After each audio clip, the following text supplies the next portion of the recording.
Halo, perkenalkan nama saya Lasma Danerja, NPM 204820105.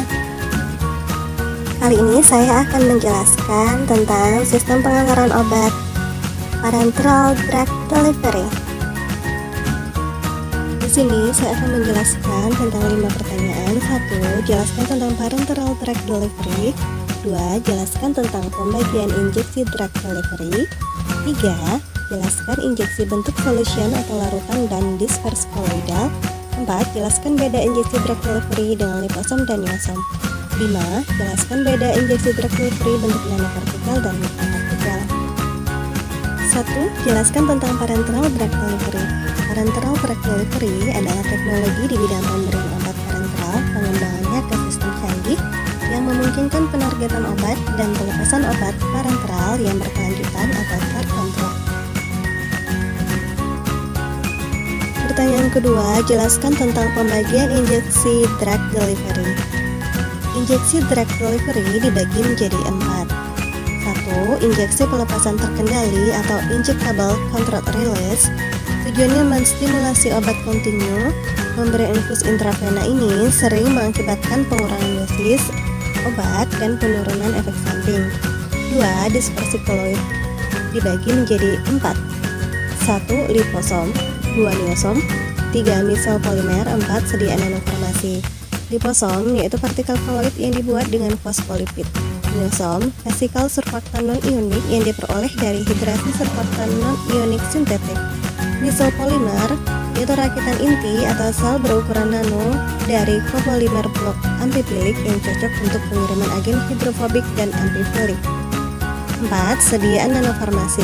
Sediaan nanofarmasi dibagi menjadi 3. 1. Nano suspension, partikel obat berukuran nano yang terdispersi di dalam air. 2. Nano emulsion atau microemulsion, dispersi cair dari air dan minyak yang dibuat homogen, transparan, dan stabil secara termodinamik. 3. Nanopartikel lipid padat. Konsepnya dikembangkan dari submikron. Ukuran emulsi parenteral oil in water digunakan untuk nutrisi parenteral. 3. Mikropartikel dibagi menjadi 2, yaitu mikrosfer dan mikrokapsul. Mikrosfer, serbuk yang mengalir bebas yang terdiri dari partikel bola dengan ukuran idealnya kurang dari 125 mikron. Mikrokapsul, obat letaknya terpusat dalam cangkang polimerik dan pelepasan dapat dikontrol dengan disolusi, difusi, dan keduanya. 4. Eritrosit yang dipulihkan. Pemuatan obat ke dalam eritrosit tubuh sendiri digunakan sebagai sistem penghantaran terkontrol. Pembawa ini sepenuhnya biodegradable, biokompatibel, dan non-immunogen. Pertanyaan ketiga, jelaskan injeksi bentuk solution atau larutan dan disperse koloidal. Injeksi bentuk solution atau larutan adalah sediaan steril bebas dari kontaminasi pirogenik, endotoksin, partikulat, stabil secara fisika, kimia, dan mikrobiologi, isotonis, dan isohidris. Umumnya berupa larutan obat dalam air yang bisa diberikan secara IV dan dikemas dalam wadah 100 ml atau kurang. Dispersi koloidal merupakan campuran heterogen yang sama dengan suspensi, namun memiliki ukuran partikel yang lebih kecil. Ukuran partikel inilah yang membuat koloid cenderung stabil dan tidak mudah mengendap. Ukurannya 1-100 nanometer. Pertanyaan keempat, jelaskan beda injeksi drug delivery dengan liposom dan iosom. Injeksi drug delivery dengan liposom dibentuk oleh molekul fosfolipid dalam lingkungan berair.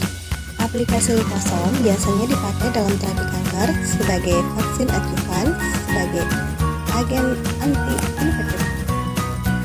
Injeksi drug delivery dengan iosom. Iosom adalah vesikal surfaktan non-ionik yang diperoleh dari hidrasi surfaktan non-ionik sintetik. Aplikasi iosom biasanya digunakan dalam terapi kanker, untuk penargetan, dan sebagai vaksin adjuvan. Pertanyaan nomor 5, jelaskan beda injeksi drug delivery bentuk nanopartikel dan mikropartikel. Injeksi drug delivery bentuk nanopartikel adalah partikel koloid yang tersusun dari matriks lipid biokompatibel atau biodegradable yang padat pada suhu tubuh dan rentang ukuran antara 100 sampai 400 nanometer. Injeksi drug delivery bentuk mikropartikel dibagi menjadi 2 bentuk. 1. mikrosfer. 2. Mikrokapsul.